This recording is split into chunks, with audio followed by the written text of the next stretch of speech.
हाँ जी, बहुत पहले से तो बहुत बेहतर है। कांग्रेस के ज़माने में तो कुछ भी ना है, लेकिन अब तो डॉक्टर भी हैं और भी चीज़ें, बहुत सी सुविधाएं हैं। पहले कुछ नहीं था, डॉक्टर और बढ़ जाए तो ये जो कम भीड़ है ये कम हो जाएगी और क्या है। हम तो ये चाहते हैं कि मोदी जी खुद ही अपने आप इस रोड को बनवाएं। ठीक है, जनता के पैसा क्या लेने से, अगर रोड बनता तो जनता तो इकट्ठा होकर खुद ही रोड बना लेगी ना। मैं भी आर्मी से ही हूँ। 4 साल की अग्निवीर की योजना से कितना सहमत है? हाँ? सहमत तो ये है कि उनको कोई लाभ तो ऐसा खास है नहीं। इतना ही पैसा तो गवर्नमेंट लगा देगी उनको तैयार करने में, अनुमान इतना ही पैसा लगा देगी। उसके बाद में उनको 10 लाख रुपए दे के और वापस अपने घर भेज देगी गवर्नमेंट। उससे फायदा क्या है? या से इससे तो अच्छा है कि आप भर्ती ना करें तो ही ठीक है।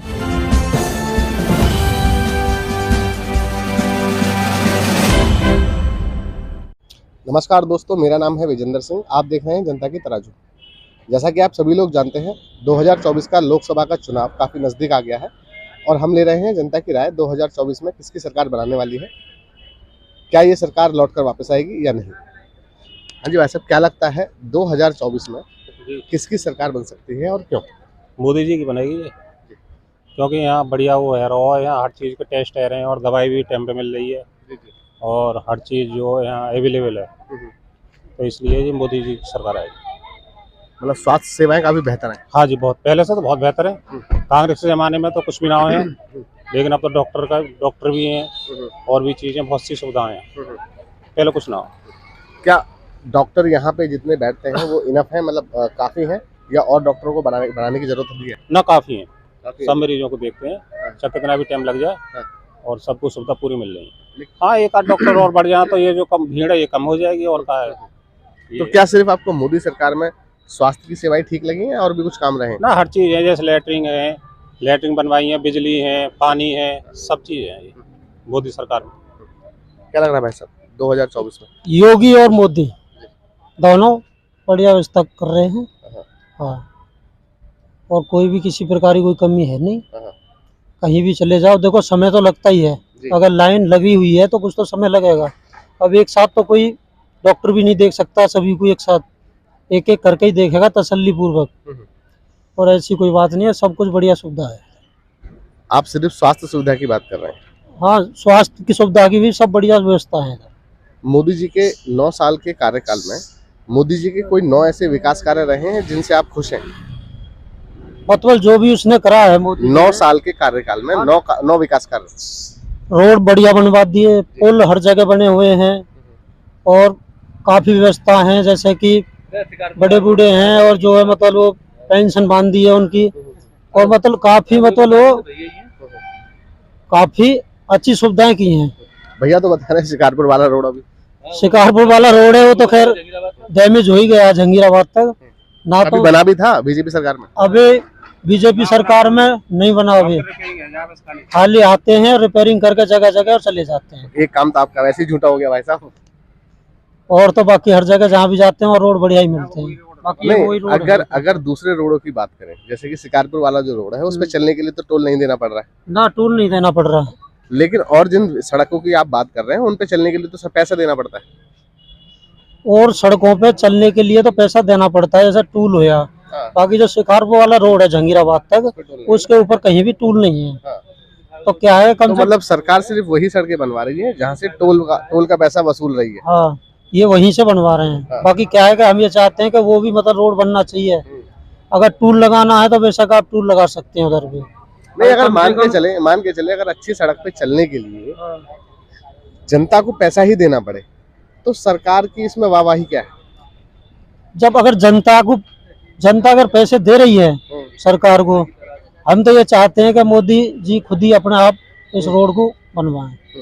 ठीक है, जनता के पैसा क्या लेने से, अगर रोड बनता तो जनता तो इकट्ठा होकर खुद ही रोड बना लेगी ना फिर। और कोई दूसरे काम सड़कों के अलावा? और तो सब कुछ बढ़िया ही चल रहा है।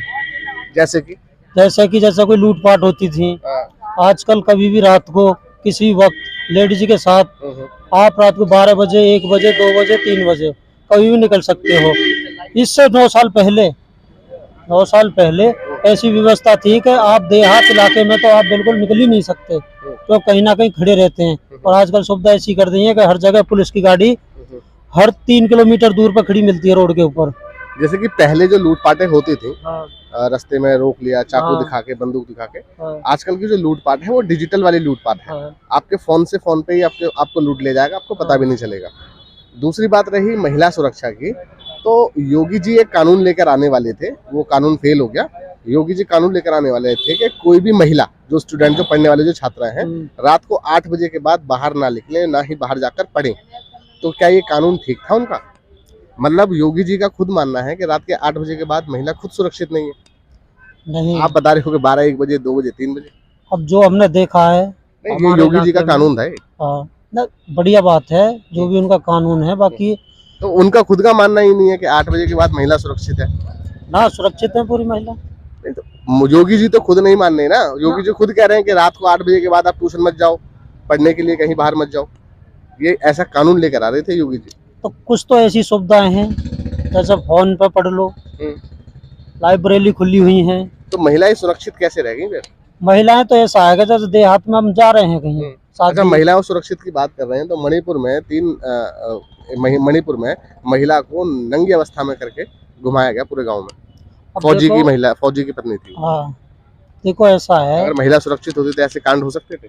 नहीं ऐसे कांड तो नहीं हो सकते। तो हर जगह की तो जानकारी देखो मेरे को भी नहीं है, कहाँ किस प्रकार से किसको मणिपुर में घुमाया। बीजेपी की ही सरकार है, वहाँ के हाँ। मुख्यमंत्री बीजेपी के ही। क्योंकि मैं भी आर्मी से ही हूँ। तो आपको जानकारी होनी चाहिए ना, वहाँ एक फौजी की पत्नी के साथ में ऐसी अब बर्बरता हुई। इतनी कहाँ है, मैं तो कहाँ श्रीनगर में बैठा हुआ हूँ, हाँ। मणिपुर कहाँ रहा, तो इतना समय अच्छा, आप फौजी आदमी हैं? हाँ। तो फौजी आदमी है तो आप 4 साल की जो अग्निवीर योजना है उससे कितना सहमत है? हाँ? 4 साल की अग्निवीर की योजना से कितना योजना सहमत है, है? हाँ? कितना सहमत है? सहमत तो ये है कि उनको कोई लाभ तो ऐसा खास है नहीं। इतना ही पैसा तो गवर्नमेंट लगा देगी उनको तैयार करने में, अनुमान इतना ही पैसा लगा देगी। उसके बाद में उनको 10 लाख रुपए दे के और वापस अपने घर भेज देगी गवर्नमेंट। मतलब आप सहमत नहीं हो उससे? उससे सहमत नहीं है। बेकार है वो, है ना? हाँ, उससे फायदा क्या है? या से इससे तो अच्छा है कि आप भर्ती ना करें तो ही ठीक है। तो भी ठीक है, क्योंकि वो मतलब 6 महीने की ट्रेनिंग में तो फौजी नहीं बन पाएगा पूरा। कहाँ बन पाएगा? वो अमृतपाल सिंह ने अपने आप को गोली मार ली। 1 साल तो कम से कम चाहिए। बिल्कुल। 1 साल के अंदर कम से कम ना तो कितने लाख रुपए लगते हैं एक फौजी को तैयार करने में। दूसरी बात, इसमें हमारी जो फौज की, जो हिंदुस्तान की जो फौज है, उसमें भेदभाव भी उत्पन्न हो रहा है। भेदभाव तो क्या है, आपस में टकराव तो होता ही है। नहीं, भेदभाव भी तो मानी जाएगी। आप परमानेंट हो, कोई 4 साल वाला है, हाँ, 4 साल और अगर वाले किसी की जान पे आन पड़ेगी तो पहले कौन जाएगा? 4 साल वाला तो नहीं जाने वाला है। नहीं जाने वाला, वो तो ये बोल देगा मैं तो नहीं जाता। बिल्कुल। जाना तो फिर हमारे को ही पड़ेगा। मतलब सरकार की फेलियर है ये। हाँ, ये जो भी किया है मतलब ये गलती किया है, ये अच्छा नहीं है। मतलब कुल मिला के, और बाकी सारी योजनाओं से आप खुश हो? हाँ, सब तो खुशी के आगे क्या कर सकते हैं भाई साहब? जब अग्निवीर तो फेलियर है, बाकी तो खुशी के आगे कुछ है ही नहीं। और तो क्या, चलिए, और तो बहुत फिर बहुत जाना धन्यवाद। है क्या ही नाम है आपका? मेरा नाम सुनील कुमार। धन्यवाद, धन्यवाद सुनील जी।